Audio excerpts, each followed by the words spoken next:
Öylesini kürüşke teşna oldum yar ya.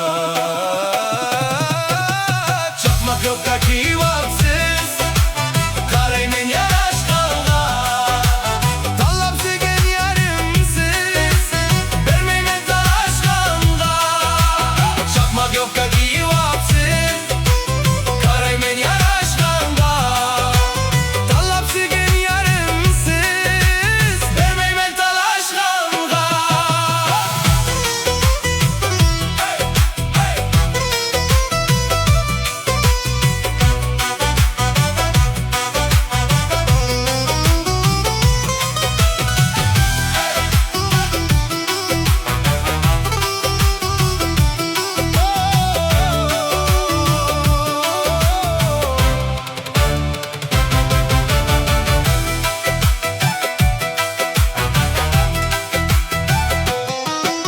Hecep güründün sen manga Kuma küzlük yarıya Yürügümni küdürüp Alma yüzlük yarıya.